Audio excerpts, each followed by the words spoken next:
ನೀವು 30 ದಿನಗಳ ಕಾರ್ಯಕ್ರಮ ಅಂದಾಗ ನನಗೆ ನೆನಪಾಗುತ್ತೆ. ಅಂದರೆ ಅವರ ಸುಮಾರು ರೆಕಾರ್ಡ್ ಆಗಿರುವಂಥದ್ದು ಕೂಡ ಅವರ ಉಪನ್ಯಾಸಗಳು 30,000 ಗಂಟೆ ಇದೆ ಅನ್ಸುತ್ತೆ. ಹೌದು, ಇಲ್ಲಿ 30 ದಿನಗಳ ಕಾರ್ಯಕ್ರಮ ಇರುತ್ತೆ, ಇಲ್ಲಿ 30,000 ಗಂಟೆಗಳ ರೆಕಾರ್ಡಿಂಗ್ ಇದೆ. ಸೊ ಅಂದರೆ ಎಷ್ಟೆಲ್ಲ ವಿಚಾರಗಳನ್ನು ತಿಳಿಸ್ಕೊಡುವಂಥ ಪ್ರಯತ್ನ ಮಾಡಿರ್ಬೋದು ಅಂತ ಒಂದು ರೀತಿಯಿಂದ ಆ ಮೆಮೊರಿಯಿಂದ ಜನರೇಷನ್ ಅದು, ಯಾಕಂದರೆ ಒಂದು ಜನರೇಷನಲ್ ಮೆಮೊರಿಯನ್ನು ಕ್ರಿಯೇಟ್ ಮಾಡಬೇಕಾಗುತ್ತೆ. ಮುಂಬರುವಂಥ ಜನರೇಷನ್ಗೂ ಕೂಡ ಇದು ವಿಚಾರ ಗೊತ್ತಿರಬೇಕು ಅಂತ ಹೇಳಿ ಅದು ನೋಡ್ತಾ ಇದ್ದಾಗ ನನ್ಗೆ ನೆನಪಾಗೋದು ಶ್ರೀಲ ಪ್ರಭುಪಾದರದ್ದು. ಅವರು ಕೂಡ ಕೊನೆಯವರೆಗೂ ಪತ್ರದ ಮುಖಾಂತರ ಬರಿತಾನೇ ಇರ್ತಾರೆ. ಅಂದರೆ ಆ ಒಂದು ತುಡಿತ ಇತ್ತಲ್ಲ, ಅದನ್ನು ನೀವು ಕಂಡಾಗ ನಿಮಗೇನು ಅನಿಸ್ತಾ ಇತ್ತು? ಅಲ್ಲ, ಒಂದು ದೃಷ್ಟಿಯಿಂದ ನಮಗೆ ಬುದ್ಧಿ ತಿಳಿಯೋ ಮೊದಲು ಅವರು ಮಹಾಭಾರತ ರಾಮಾಯಣ ಮಂಗಳೂರಿನಲ್ಲಿ 40 ದಿವಸ ಮಾತಾಡಿದ್ದು ನನಗೆ ಗೊತ್ತು. ನಾನು ಪುಟ್ಟ ಮಗು, ಅವರ ಕಾರ್ ಏರಿ ಹೋಗಿಬಿಡ್ತಿದ್ದೆ. ಇವರು ಅಲ್ಲಿ ಭಾಷಣ ಮಾಡ್ತಾರೆ ಅನ್ನೋದಕ್ಕಿಂತ ನಮಗೇನಂದ್ರೆ ಅವ್ರದ್ದು ಹಾರ ಸಿಗುತ್ತೆ, ಅವ್ರಿಗೆ ಹಾಕಿರೋ ಹಣ್ಣುಗಳು ಸಿಗುತ್ತೆ, ಅದರ ಆಸೆ. ಮತ್ತು ಕಾರ್ನಲ್ಲಿ ಡ್ರೈವಿಂಗ್, ಅಪ್ಪನ ಜೊತೆ ಕಾರಲ್ಲಿ ಹೋಗೋದು, ಈ ಕಾರಣಕ್ಕಾಗಿ ಹೋದವಳು ನಾನು. ಆದರೆ ಈಗ ಅರ್ಥ ಆಗೋದು, ಅಂಥ ದಿನಗಳಲ್ಲೇ ಅವರು ಅಷ್ಟು ಪ್ರಖರವಾಗಿ. ಮತ್ತು ಒಂದು ಡಿಫರೆನ್ಸ್ ನಾನು ಗಮನಿಸಿದ್ದು ನೋಡಿ, ಯಾರೇ ರಾಮಾಯಣ ಮಹಾಭಾರತ ಮತ್ತೊಂದು ಮಗದೊಂದು ಪ್ರವಚನ ಮಾಡಿದವರು ಆ ಕಾಲವನ್ನು ಇಟ್ಕೊಳ್ಳಿ. ಈಗ ಎಲ್ಲರೂ ಬಂದಿದ್ದಾರೆ ಆ ಟ್ರೆಂಡಿಗೆ, ಯಾಕಂದರೆ ಯೂಟ್ಯೂಬ್ ಅನ್ನೋ ಮಾದರಿ ಬಂತು, ಎಲ್ಲರಿಗೂ ಅದರಲ್ಲಿ ಒಂದು ಎಂಟ್ರೆನ್ಸ್ ಸಿಕ್ತು. ನಾನು ನೋಡಿದ ಹಾಗೆ ಆ ಕಾಲದಲ್ಲಿ ಹಾಗೊಂದು ಪ್ರವಚನ ಮಾಡಿದವರ ಪರಂಪರೆಯಲ್ಲಿ ಒಂದೋ ಮಠಾಧೀಶರು ಇಲ್ಲ ಯಾವುದೋ ಧರ್ಮಾಧಿಕಾರಿಗಳು ಅವರನ್ನು ಆ ಪೀಠದಲ್ಲಿ ಕೂಡಿಸಿ ನಮ್ಮ ಧರ್ಮವನ್ನು ನೀವು ಹೇಳಿ ಅಂತ ಆ ಥರದ ಒಂದು ಆ ಸ್ಥಾನಕ್ಕೆ ಕೊಟ್ಟು ಗೌರವದ ಪರಿಣಾಮವಾಗಿ ಮೂಡಿದ ಮಾತುಗಳು. ಸನ್ಯಾಸಿಗಳು ಅಥವಾ ಈ ಧರ್ಮಾಧಿಕಾರಿಗಳು ಅನ್ನುವ ಕ್ಷೇತ್ರದಲ್ಲಿದ್ದು ಮಾಡೋದು ಬೇರೆ. ನಮ್ಮ ಅಪ್ಪ ನೋಡಿ, ಇಡೀ ಗೃಹಸ್ಥಾಶ್ರಮದಲ್ಲಿದ್ದು ಸನ್ಯಾಸಿ ಅಲ್ಲದೆ ಸಂಸಾರಿಯಾಗಿದ್ದುಕೊಂಡು ಹಾಗೆ ಶಾಸ್ತ್ರ ಹೇಳಿದ ಏಕಮಾತ್ರ ದಾಖಲಾತಿ ಅಂತ ನನಗನ್ಸುತ್ತೆ ನಮ್ಮ ಅಪ್ಪ. ಇಡೀ ಸಂಸಾರವನ್ನು ನಿಭಾಯಿಸಿದ್ದಾರೆ. ಅಲ್ಲೊಂದು ಪತ್ರಿಕೋದ್ಯಮ ಅನ್ನುವ ಹೊಟ್ಟೆಪಾಡಿನ ಪತ್ರಿಕೋದ್ಯಮಿಯ ಉದ್ಯೋಗವನ್ನು ಮಾಡಿದ್ದಾರೆ. ಅದರ ಜೊತೆಗೆ ಅವರು ಮಾಡಿದ್ದುಂಟಲ್ಲ, ಅವರ ಎಲ್ಲ ದಿನದ ಸಂಜೆಯ ಗಂಟೆಗಳು ಅದು ರಾಮಾಯಣ ಮಹಾಭಾರತಕ್ಕೆ. ನಮ್ಮ ಮನೇಲಿ ನಮ್ಮ ಅಮ್ಮನೇ ನಮ್ಮನ್ನು ನೋಡಿಕೊಳ್ತಿದ್ದದ್ದು, ಅಪ್ಪ ಇಲ್ಲವೇ ಇಲ್ಲ.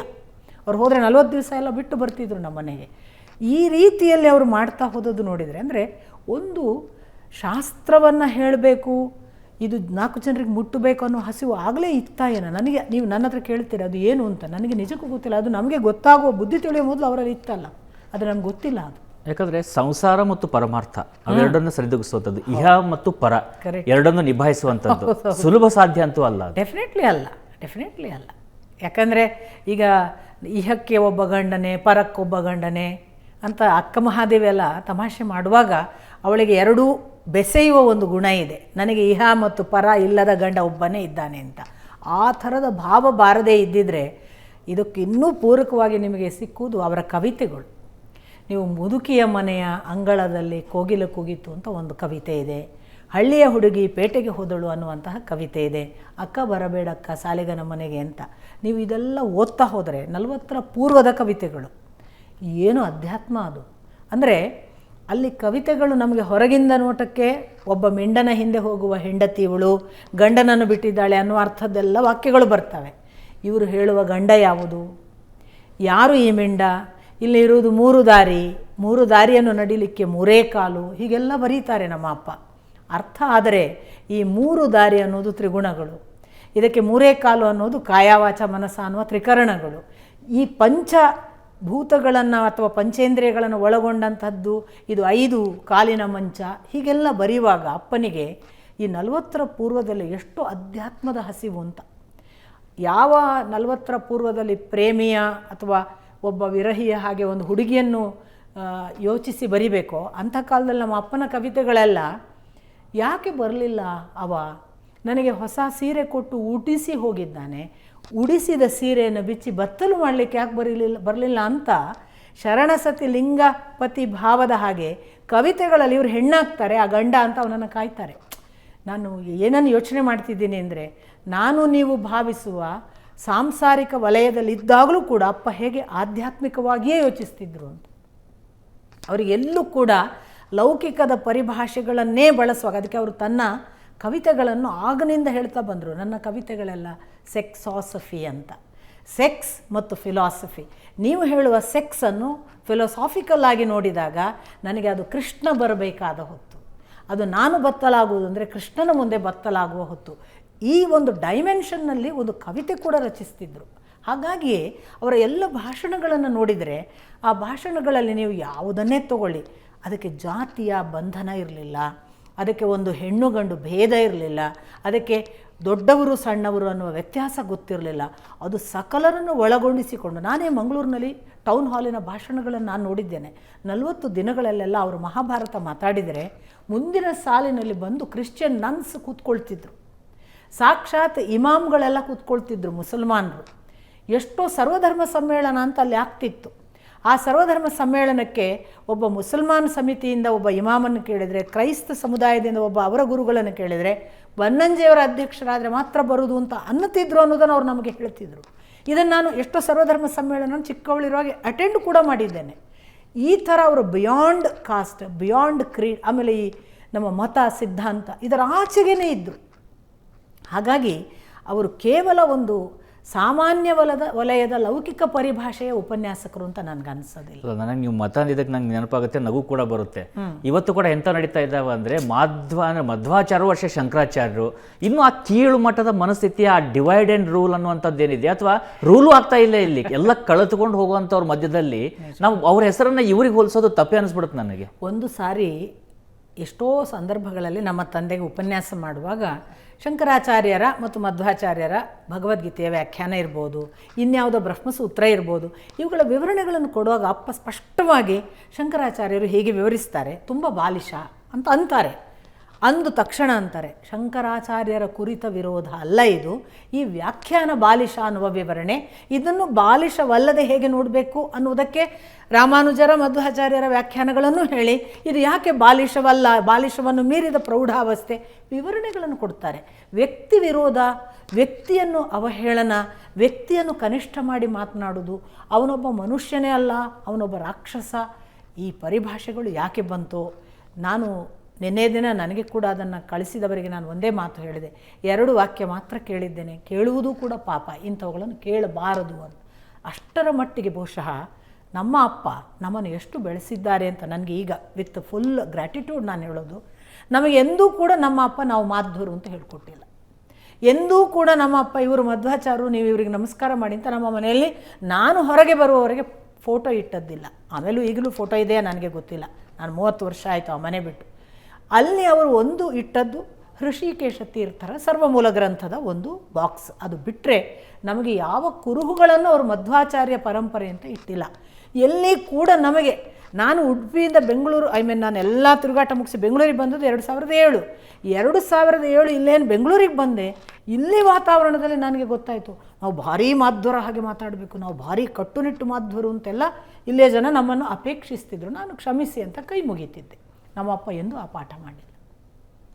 ಅದೇ ಅಂದರೆ ಈ ಮತದ ವಿಚಾರ ಬಂದಿದ್ದಕ್ಕೆ ನಾನು ಸ್ವಲ್ಪ ಆ ಪ್ರಶ್ನೆಗಳ ಹತ್ರ ಹೋಗಬೇಕಾಯಿತು. ಆದರೆ ನಾವು ಮತ್ತೆ ಈ ಕಡೆ ಬಂದಾಗ ನಿಮ್ಮ ತಂದೆಯವರ ಕವನಗಳ ಬಗ್ಗೆ ಹೇಳ್ತಿದ್ರಲ್ಲ, ನನಗೆ ಅದನ್ನು ಕೇಳ್ತಾ ಇದ್ದಾಗ ಅನ್ನಿಸ್ತಾ ಇದೆ, ನೀವು ತಂತ್ರದ ಕಡೆ ಹೋಗಿದ್ದು ಅಥವಾ ನೀವು ಈ ಸತ್ಯಕಾಮರ ಶಿಷ್ಯ ಆಗಿರೋದು ನನಗೇನು ವಿಶೇಷ ಅಂತ ಈಗ ಅನ್ನಿಸ್ತಾ ಇಲ್ಲ. ನನಗೆ ಇಲ್ಲಿವರೆಗೂ ಕೂಡ ಅದೊಂದು ಕುತೂಹಲ ಇತ್ತು. ಯಾಕಂದರೆ ಯಾರೋ ಈ ಬತ್ತಲ ಭಯವನ್ನು ಕಳಚಿ ಬೆತ್ತಲಲ್ಲಿ ನಿಂತವನ ಹಿಂದೆ ನೀವು ಹೋದ್ರು, ಆ ಬೆತ್ತಲ ಬಗ್ಗೆ ನಿಮ್ಮ ತಂದೆ ಆಲ್ರೆಡಿ ಮಾತಾಡಿದ್ರು. ಕರೆಕ್ಟ್. ಆದರೆ ಇಲ್ಲಿ ಆ ಬೆತ್ತಲು ಎಲ್ರಿಗೂ ಅರ್ಥ ಆಗುವಂಥದ್ದಲ್ಲ. ಹೌದು ಹೌದು, ನಿಜವಾಗ್ಲೂ ನಮ್ಮ ಅಪ್ಪನಿಗೆ ಆ ಥರದ ಒಳಗಣ್ಣು ಇದ್ದದ್ರಿಂದ ನೋಡಿ, ಇವಳು ಎಲ್ಲರ ಹಾಗಲ್ಲ, ಇವಳು ಏನು ಆಗಬಲ್ಲಳು ಅನ್ನುವಾಗ ಅಪ್ಪನಿಗೆ ಅದು ಸ್ಪಷ್ಟವಾಗಿ ಇವಳು ಅಧ್ಯಾತ್ಮದಲ್ಲಿ ನಿಜವಾಗಿ ಏನನ್ನು ಕಾಣಬೇಕೋ ಅದರ ಕಡೆಗೆ ಹೋಗಬಲ್ಲಳು ಅನ್ನುವ ಆ ಒಂದು ಕಣ್ಣಿದ್ದದ್ರಿಂದಲೇ ಬಹುಶಃ ಆ ಥರ ನನ್ನನ್ನು ಬಿಟ್ಟಿರಲಿಕ್ಕೆ ಸಾಕು. ಇಲ್ಲದ್ರೆ ಒಂದು ಸುಸಜ್ಜಿತ ವ್ಯವಸ್ಥಿತ ಕುಟುಂಬದ ಒಳಗಿನ ಒಬ್ಬ ಹೆಣ್ಣುಮಗಳನ್ನು 25ರ ವಯಸ್ಸಿನಲ್ಲಿ ಊರಿನವರೆಲ್ಲ ವಿರೋಧ ಮಾಡುವಾಗ, ಊರಿನ ಪ್ರಮುಖರು ಒಂದು ಗುಪ್ತ ಸಮಾಲೋಚನೆ ಹಾಗೆ ಮಾಡ್ತಾರೆ ಸತ್ಯಕಾಮರನ್ನು ಕೂಡಿಸಿ. ನೀವು ಸತ್ಯಕಾಮರ ಜೊತೆಗೆ ವೀಣಾಳನ್ನು ಹಾಗೆ, ನಾನು ಆ ಮಧ್ಯದ ಅವಧಿಯಲ್ಲಿ ನಾನಿನ್ನು ಅವರೊಟ್ಟಿಗೆ ಒನ್ಸ್ ಫಾರ್ ಆಲ್ ಬಂದಿರಲಿಲ್ಲ. ಕಾಲೇಜ್ ಲೆಕ್ಚರರ್ ಇದ್ದೆ, ಬಟ್ ಅವರೊಟ್ಟಿಗೆ ಹೋಗಿ ಬರ್ತಿದ್ದೆ. ನಾನೊಂದು ತಿಂಗಳು ಹಿಮಾಲಯದಲ್ಲಿ ಅವರೊಟ್ಟಿಗೆ ಇದು ಬರ್ತಿದ್ದೆ, ಇನ್ನೊಂದು ತಿಂಗಳು ಇಲ್ಲೆಲ್ಲೋ ಮಧ್ಯಪ್ರದೇಶಕ್ಕೆ ಹೋಗಿ ಬರ್ತಿದ್ವಿ. ನಾನು ಅವರೊಟ್ಟಿಗೆ ಹೋಗಿ ಬರುವುದು ಮತ್ತು ಅವರ ಜೊತೆಗಿರುವ ವರ್ತನೆಯನ್ನೇ ಬಹಳ ಸಾಮಾಜಿಕ ಮತ್ತು ಈ ಕೌಟುಂಬಿಕ ಮರ್ಯಾದೆಯನ್ನು ಕಾಪಾಡುವವರು ಅನ್ನುವಂತಹ ಕೆಲವು ಹಿರಿಯರು ಸೇರಿ, ನೀವು ಏನು ಉಡುಪಿಯ ಮರ್ಯಾದೆ ಇದು, ನೀವು ಹಾಗೆ ಅವಳನ್ನು ಅವರ ಜೊತೆಗೆ ಬಿಡಬಾರ್ದು ಅಂತ ನನ್ನನ್ನು ಮತ್ತು ಸತ್ಯಕಾಮರನ್ನು ಕೂಡಿಸಿ ನನ್ನ ಅಪ್ಪನಿಗೆ ಹೇಳಿದಾಗ, ನಾನು ಆಗ ಉಡುಪಿಯಲ್ಲಿ ಅವರು ಬಂದರೆ ಅವರೊಂದು ಹೋಟೆಲಲ್ಲಿ ಇರ್ತಿದ್ರು, ನಾನು ಹೋಟೆಲ್ಗೆ ಹೋಗ್ತಿದ್ದೆ ಅವರನ್ನು ಕಾಣೋಕ್ಕೆ. ನನ್ನ ಕಾಲೇಜಿನ ಉಪನ್ಯಾಸ ಮುಗಿಸಿ ನಾನು ಅವರ ಜೊತೆಗಿದ್ದು ಬೆಳಿಗ್ಗೆ ಮನೆಗೆ ಬಂದು ಸ್ನಾನ ಮಾಡಿ ಪುನಃ ನನ್ನ ಪಾಠ ಮುಗಿಸಿ ಪುನಃ ಅವ್ರ ಹತ್ರ ಬರ್ತಿದ್ದೆ. ಇದು ಅವಳು ಹೋಟೆಲ್ ರೂಮಲ್ಲಿ ಇರ್ತಾಳೆ, ಊರಿಗೇನು ಸಂದೇಶ ಇದು, ನೀವೊಬ್ಬರು ಬನ್ನಂಜೆ ಗೋವಿಂದಾಚಾರ್ಯ ಅಂದ್ರೆ ದೊಡ್ಡವರು, ಹೀಗೆ ಹಾಗೆ ಅಂತ ಕೂಡಿಸಿ ಮಾತನಾಡಿದಾಗ ನನಗೀಗ ಆಶ್ಚರ್ಯ ಆಗೋದು. ಆ ಕಾಲಕ್ಕೆ ನಮ್ಮ ಅಪ್ಪ, ಇದು 93 ನಾನು ಹೇಳೋದು, ನಮ್ಮ ಅಪ್ಪ ಕೊಟ್ಟ ಉತ್ತರ ಆ ಕ್ಷಣಕ್ಕೆ ಎಲ್ಲರೂ ಹೌದೌದು ಸತ್ಯಕಾಮರೇ ಇನ್ನು ಅವಳ ಸುದ್ದಿಗೆ ಬರಬೇಡಿ, ಅಥವಾ ಬೇಡ ಇನ್ನು ನೀವು ನಿಮ್ಮ ಹಾಗೆ ಬರುವುದಿದ್ದರೆ ನಿಮ್ಮ ಮನೆಗೆ ಹೋಗುವಂಥ ಸಂದರ್ಭಗಳಿದ್ರೆ ನಾ ಕರ್ಕೊಂಬರ್ತೇನೆ ಏನೋ ಹೇಳ್ಬೋದು ಅಂತೆಲ್ಲ ಭಾವಿಸಿರ್ಬೋದು ಅಲ್ಲಿ ಅವರು. ನನ್ನ ತಂದೆ ತಕ್ಷಣ ಹೇಳಿದ್ದೇನು, ಈಗ ನಿಮಗೆಲ್ಲ ಏನು ಸಮಸ್ಯೆ, ನನ್ನ ಮಗಳು ಅವರನ್ನು ಹೋಟೆಲ್ನಲ್ಲಿ ಹೋಗಿ ಕಾಣುವುದು, ಅಲ್ಲಿ ಹೋಟೆಲಲ್ಲಿ ಅವರ ಜೊತೆಗೆ ಇರುವುದು, ಮತ್ತು ಅವರು ಎಲ್ಲಿಯೋ ಕರೆದಾಗ ಅವರೊಟ್ಟಿಗೆ ಹೋಗೋದು, ಇದೆಲ್ಲ ನಿಮಗೆ ನೋಡಲಿಕ್ಕೆ ಕಷ್ಟವಾಗ್ತಿದೆ. ಸಾಮಾಜಿಕವಾಗಿ ಇದು ನಿಮ್ಮ ಮೌಲ್ಯಕ್ಕೆ ವಿರೋಧವಾದದ್ದು ಅನ್ನಿಸಿದೆ ಅಲ್ವಾ, ಒಂದು ಪರಿಹಾರ ಮಾಡಿಕೊಂಡು ಬಿಡೋಣ ಸತ್ಯಕಾಮರೇ, ಇನ್ನು ಮೇಲೆ ಬಂದಾಗ ಹೋಟೆಲಲ್ಲಿ ಉಳಿಬೇಡಿ, ನಮ್ಮ ಮನೆಯಲ್ಲಿ ಉಳಿರಿ ಅಂದುಬಿಟ್ರು ನಮ್ಮ ಅಪ್ಪ. ಅಂದರೆ ಇದಕ್ಕೆ ಎಲ್ಲಿಯವರೆಗೆ ತಾನು ಪರ್ಮಿಷನ್ ಅಥವಾ ತಾನು ಎಷ್ಟು ಇದನ್ನು ಒಪ್ಪುತ್ತೇನೆ ಅನ್ನೋದನ್ನು ಅಷ್ಟು ಸಾರ್ವಜನಿಕವಾಗಿ ನಮ್ಮ ತಂದೆ ಹೇಳುವಾಗ ಅವರು ಈ ಒಟ್ಟು ಒಂದು ನೀವು ಹೇಳುವಂತಹ ನಿರ್ಭೀತ ನಡೆಯ ಕಡೆಗೆ ಎಷ್ಟಿದ್ರು ಅಂತ ಗೊತ್ತಾಗುತ್ತೆ.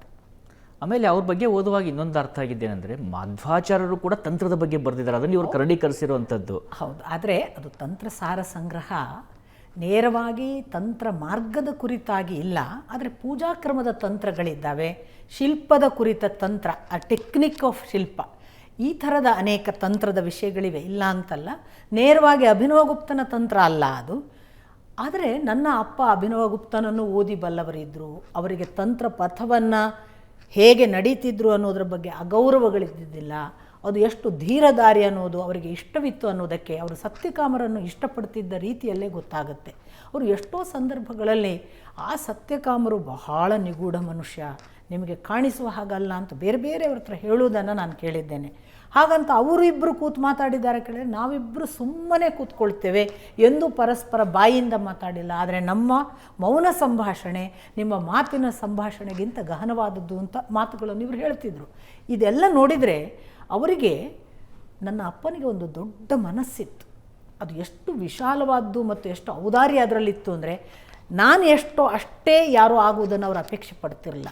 ನನ್ನ ಆಚೆಗೆ ಇದು ಹೋಗ್ತಿದ್ರೆ, ನನಗಿಂತ ಭಿನ್ನವಾದ ದಾರಿ ಇದು ನಡೀತಿದ್ರೆ ನಾನು ಅದರ ಬೆನ್ನಿಗೆ ನಿಂತು ಸಪೋರ್ಟ್ ಮಾಡಬೇಕು ಅನ್ನುವಂತಹ ಒಂದು ಮನೋಧರ್ಮ ಇತ್ತು ನೋಡಿ. ಆಮೇಲೆ ನನ್ನಕ್ಕಿಂತ ದೊಡ್ಡದು ಅದು ಇರಬಹುದು, ನಾನೇ ನಂಬಿದ್ದು ದೊಡ್ಡದು ಯಾಕೆ ಅನ್ನುವಂತಹ ಔದಾರ್ಯಗಳೆಲ್ಲ ಅವರಿಗೆ ತುಂಬ ಬೌದ್ಧಿಕ ಔದಾರ್ಯವೂ ಹೌದು, ಮಾನಸಿಕ ಹೃದಯವಂತಿಕೆಯ ಔದಾರ್ಯ ಕೂಡ ಹೌದು.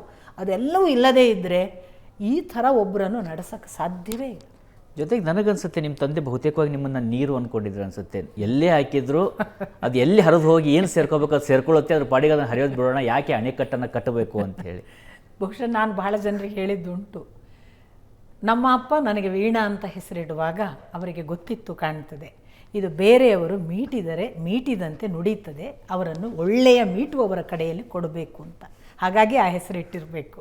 ಯಾಕೆಂದರೆ ಅವರಿದ್ದಾಗ ಅವರ ಸಾಂಗತ್ಯ ನನಗೆ ತುಂಬ ಇತ್ತು. ನಾನು ಪ್ರತಿ ದಿವಸ ಅವರ ಬೆಡ್ ಮೇಲೆ ಸುಮಾರು ಹೊತ್ತು ಕೂತ್ಕೊಂಡು ಅವರ ಏಕಾಂತದ ಅನೇಕ ಮಾತುಗಳನ್ನು, ನನ್ನ ಏಕಾಂತದ ಅನೇಕ ಸಂಗತಿಗಳನ್ನು ನಾವಿಬ್ಬರು ತುಂಬ ಶೇರ್ ಮಾಡ್ಕೋತಿದ್ವಿ. ಅಪ್ಪನ ಅನೇಕ ಏಕಾಂತದ ಅಂದರೆ ಇನ್ಕ್ಲೂಡಿಂಗ್ ಅವರಿಗೆ ಬರ್ತಿರೋ ಲವ್ ಲೆಟರ್ ನನಗೆ ಓದಕ್ಕೆ ಕೊಡ್ತಿದ್ರು ನಮ್ಮ ಅಪ್ಪ. ಅಂದರೆ ಯಾವ ಮಟ್ಟಕ್ಕೆ ನನ್ನನ್ನು ಅವ್ರು ಪ್ರೀತಿಸಿರ್ಬೋದು ಒಂದು ಮಗುವಾಗಿ ಅಂತ ನಾನು ಎಣಿಸೋದು. ಆಮೇಲೆ ನಾನು ಕೂಡ ಹಾಗೆ, ನನಗೊಂದು ಏನೇ ಸಂಭವಿಸಿದರೂ ಅಪ್ಪನಿಗೆ ಹೋಗಿ ಹೇಳಬೇಕು, ಒಂದು ಕನಸು ಬಿದ್ದರೆ ಹೇಳಬೇಕು, ಒಂದು ಘಟನೆ ಕಾಲೇಜಲ್ಲಿ ಆದದನ್ನು ಹೋಗಿ ಅಪ್ಪನಿಗೆ ಹೇಳಬೇಕು. ನಾನು ಬಹಳಷ್ಟು ಇತರರ ಜೊತೆಗೆ ನನ್ನ ಅಂತರಂಗದ ಅನೇಕ ಸಂಗತಿಗಳು ನಾನೆಂದು ಚರ್ಚಿಸಿಲ್ಲ. ನಾನು ಬಹಳ ಹೇಳಿಕೊಂಡದ್ದು ನನ್ನ ಮನೆಯ ರಾಘವೇಂದ್ರ ಸ್ವಾಮೀಜಿಗೆ, ಅದು ಬಿಟ್ಟರೆ ನಮ್ಮ ಅಪ್ಪನಿಗೆ. ಹಾಗಾಗಿ ಒಂದು ಒಳ ಸೆಳೆತದ ಅಧ್ಯಾತ್ಮ ಪರಿಧಿಯಲ್ಲಿ ಅರ್ಥ ಮಾಡಬಹುದಾದ ಯಾವುದೋ ಬಾಂಧವ್ಯ ನನಗೂ ಅವರಿಗೂ ಖಂಡಿತ ಇತ್ತು. ಈ ಜನರ ಮುಂದೆ ಹೇಳಬಹುದಾದಂಥ ಅಥವಾ ನಿಮ್ಮ ಇಬ್ಬರ ನಡುವಿನ ಅನುಭವ, ಅದರಲ್ಲೂ ಕೂಡ ಈ ಆಧ್ಯಾತ್ಮಿಕ ತುರ್ಯಾವಸ್ಥೆ ಅಂತ ಏನು ಹೇಳ್ತೀವಿ, ಅಥವಾ ನೀವು ಇಬ್ಬರೂ ಕೂಡ ಬೇರೆ ಬೇರೆ ದಾರಿಯಲ್ಲಿದ್ದರೂ ಕೂಡ ಕೊನೆಗೆ ಹೋಗ್ತಾ ಇದ್ದು ಒಂದೇ ಗುರಿಯಡೆಗೆ ಅನ್ನೋಗಿದ್ದರೂ ಕೂಡ ಅವರು ನಿಮ್ಮ ಹತ್ರ ಹೇಳಿರುವಂಥ ಅಂಥ ವಿಚಾರಗಳೇನು, ಅಥವಾ ನೀವು ಇಲ್ಲಿವರೆಗೂ ಯಾರಿಗೂ ಹೇಳದೇನೆ ಅಥವಾ ಇಲ್ಲಿ ಹೇಳಬಹುದಾದಂಥ ಅಂಥ ಒಂದು ಅನುಭವದ ವಿಚಾರ ಯಾವ ರೀತಿಯಾಗಿತ್ತು ಅಥವಾ ಜಿಜ್ಞಾಸೆ ಹೇಗಿತ್ತು? ಸಾಮಾನ್ಯವಾಗಿ ನನಗೆ ಒಂದು ನನ್ನದೇ ಆದ ಪೂರ್ವಗ್ರಹ ಇತ್ತು.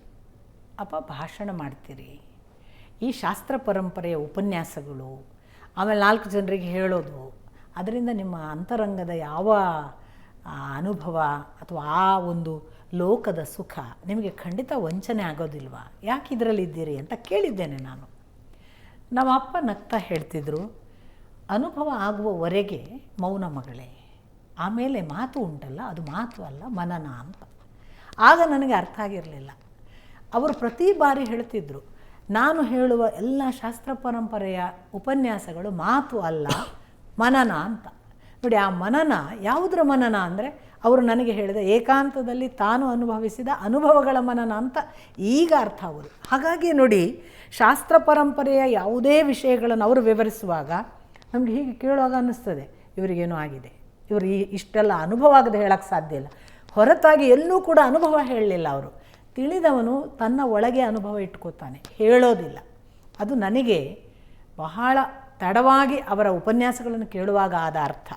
ಇನ್ನೊಂದು ಭಾಗವಾಗಿ ನೋಡಿದರೆ, ನೀವೀಗ ಹೇಳಿದರೆ ನನಗೆ ಅಂಥದ್ದು ಏನು ಏಕಾಂತದಲ್ಲಿ ಹೇಳುವಂಥದ್ದು, ನನಗೆ ನಿಜಕ್ಕೂ ಕೂಡ ಯಾಕೆ ಗೊತ್ತಿಲ್ಲ, ನನ್ನಲ್ಲಿ ಒಳ ಹೊರಗೆ ತುಂಬ ಕಡಿಮೆ. ನಾನು ತುಂಬ ಟ್ರಾನ್ಸ್ಪರೆಂಟ್. ನಾನು ಇವತ್ತಿನವರೆಗೂ ಏನು ಹೇಳಿದ್ದೇನೋ ಅದನ್ನು ಬದುಕಿದ್ದೇನೆ. ಇದು ಯಾರ ಮುಖಸ್ತುತಿಗೋ ಯಾರಿಗೋ ಒಂದು ಓಲೈಸಲಿಕ್ಕೋ ಹೇಳೋದಲ್ಲ. ನನ್ನ ಜೀವನ, ನನ್ನ ಗುರುಗಳು ಹೇಳ್ತಿದ್ರು ನನಗೆ, ಮಗಳೇ, ನಿನ್ನದು ನೀರಿನ ಸ್ವಭಾವ, ಯಾವ ಪಾತ್ರೆಗೆ ಹಾಕಿದ್ರೂ ಹೊಂದ್ಕೊಳ್ತಿ. ಅದು ಗುಣವೂ ಹೌದು, ಅದು ನಿನ್ನ ದೋಷವೂ ಹೌದು ಅಂತ. ಯಾಕೆ ಅಂದರೆ ಯಾರೂ ನಿನ್ನನ್ನು ಹೇಗೂ ಬಳಸಬಹುದು, ಆ ಅಪಾಯ ಇದೆ ನಿನ್ನಲ್ಲಿ ಅಂತ. ಇದು ಹೌದು, ಅಲ್ಲ ಅಂತ ಹೇಳಲ್ಲ. ಆದರೆ ಈ ಟ್ರಾನ್ಸ್ಪರೆನ್ಸಿ ಕೊಡುವ ಒಂದು ಸುಖವೋ ಸಂತೋಷವೋ ಇದೆಯಲ್ಲ, ಅದು ನೀರಿನ ಹಾಗೆ ಇದ್ದಾಗ, ಹೌದು ನೀರಿನ ಹಾಗೆ ಇದ್ದಾಗ ಮಾತ್ರ ಸಾಧ್ಯ. ಇನ್ನೊಂದು ಅದರ ದೋಷ ಭಾಗ, ಹೌದು ಯಾರೋ ಏನೋ ಬಳಸಬಹುದು, ಏನೋ ತೊಂದರೆಗಳಾಗ್ಬೋದು. ನನಗೆ ಒಂದು ಗೊತ್ತಾದದ್ದು ನಿಮಗೆ ಹೇಳಬಹುದಾದ, ನೀವು ಏಕಾಂತ ಅಂತಂದರೆ ಏಕಾಂತ ಅಲ್ಲ, ಅದು ನನ್ನ ಬಹಿರಂಗ ಕೂಡ. ಅದು ನನಗೆ ಗೊತ್ತಾದ ಒಂದು ಸಂಗತಿ ಏನು ಅಂದರೆ, ತೀರಾ ನೀರಿನಂತೆ ಪಾರದರ್ಶಕವಾಗಿ ಇರುವ ನಡೆಯನ್ನು ನಾವು ನಡೆದರೆ ಆ ಭಗವಂತ ಈ ನೀರು ಕಲ್ಮಶವಾಗದಂತೆ ಕಾಯ್ತಾನೆ ಅಂತ ನನಗೆ ಗೊತ್ತಾಗಿದೆ. ಅಷ್ಟರ ಮಟ್ಟಿಗೆ ಅದರ ಒಂದು ಭಾಗ ನನ್ನದು, ಇನ್ನೊಂದು ಭಾಗ ಅವನದ್ದು. ನನ್ನನ್ನು ನಾನು ಪಾರದರ್ಶಕವಾಗಿ ಇಟ್ಟಿದ್ದೇನೆ, ಇದಕ್ಕೆ ಕೊಳೆ ಆಗದ ಹಾಗೆ ಅವ ನೋಡಿಕೊಂಡಿದ್ದಾನೆ.